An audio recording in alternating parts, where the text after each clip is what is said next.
going on, MMA fans? I'm back to do another MMA poll. This is MMA Poll number 2, co-promoted with MMA City, presented by MMA City. I'm going to put their link down in this region. And as always, their link, as long as their link, excuse me, I'm sick. Their link as well as all of my other sponsors are over on the side, description side of this video.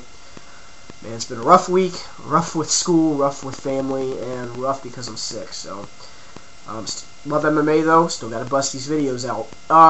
But anyways, the topic for discussion this week, and this is one that has been debated even before this topic that I'm going to talk about, and as soon as I thought about what I was going to talk about, this one came into my mind, and I went, wow, this one's even better than the last two that I came up with. And I think we'll get a lot more insight and a lot more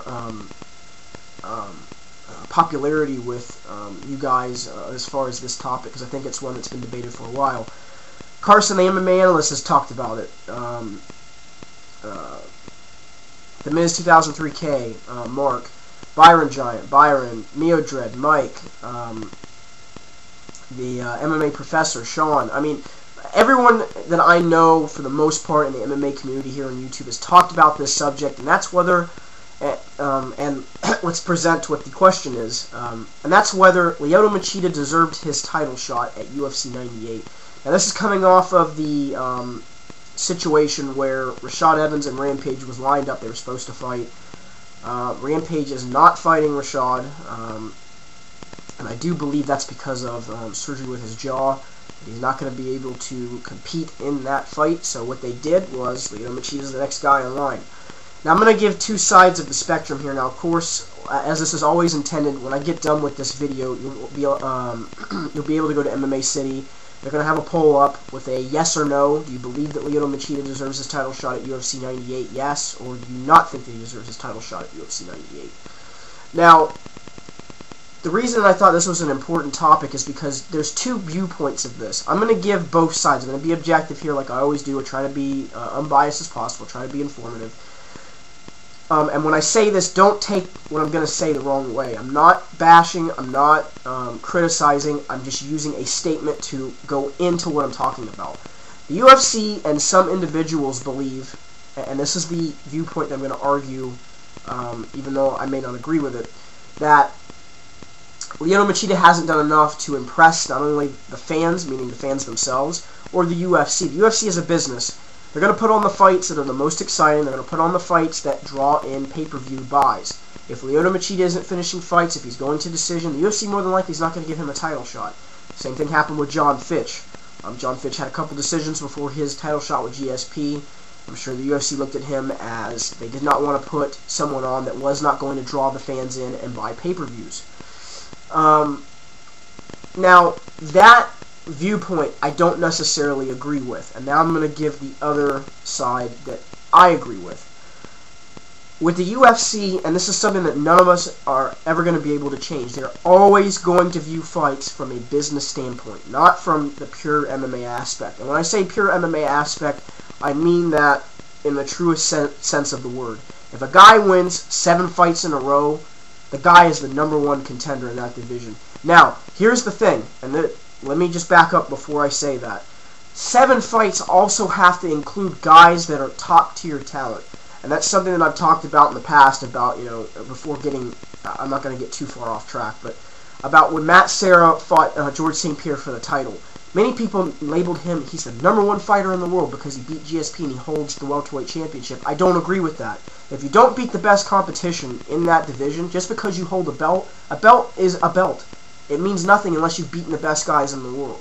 That's how I look at it. You could hold a belt in a smaller organization and have beaten the best guys in the world, and that might beat the guy that's in the UFC. That's just how it works. It's who you've beaten. And I think that's what it comes down to. But in this situation, the same thing applies. If you have a string of wins, but they also include guys that are top-tier talent, you deserve to get that title shot.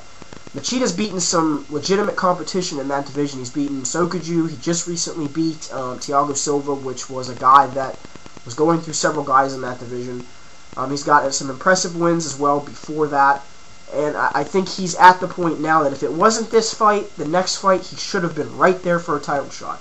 So the timing of it, you might be able to argue that, at least in my opinion, that maybe he doesn't deserve it right this second. But I think as far as who he's beaten right now and where he's at, I think you can make the argument that he deserves to have a title shot. No Thiago Silva and no Sogaji aren't the top guys in the top basket of that division, but 205 at the UFC is a tough weight class. That is a tough weight class to go on a string of wins like that and be undefeated. Anyone. So that is the topic of discussion, is whether or not you think that Lyoto Machida deserves his title shot against Rashad Evans at UFC 98. Go to MMA City. Make sure you vote yes or no. I've tried to outline, the arguments here, and hopefully I went into depth well about this subject. Real quick, I wanted to give a small I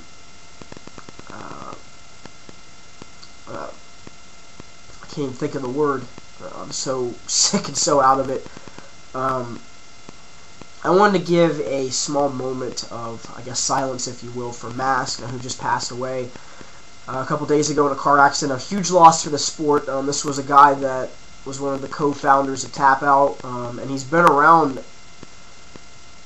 probably as long as some of the guys that have first been involved in the sport, like Ken Shamrock, Dan Severin, Boss Rutan. I mean, this guy's been around a long time. He's always loved the sport, and it's definitely a big loss for this sport. So, rest in peace, Mask. I hope that his family is doing okay. I know how that is. No, losing family is really, really rough, and especially to that corporation as well. That's a huge loss for them, not only to MMA but to Tap Out. He's a very big proponent for that clothing company. He's a big proponent for MMA as well. Also, real quick, I'm going to be starting to do my MMA corners again, but I'm going to scale them back a little bit, just so you know. I got a lot of emails about that. I'm going to do my MMA corner segments once a month, just right now until the summer, just because of school and life and everything else. So make sure you check that out. I'll have that up here in the next week or so, my MMA corner segment, go into depth about some things that you guys have sent me. But like I said, make sure you check out the topic at MMAcity.com. I'm going to put the link to the topic over here and the link to MMA City down in here. Again, it's MMAcity.com. Make sure you go check out the website, vote on the poll. I thought this was a good topic this week, and I'll be back next week for another poll. And on that note, you guys, have a great day.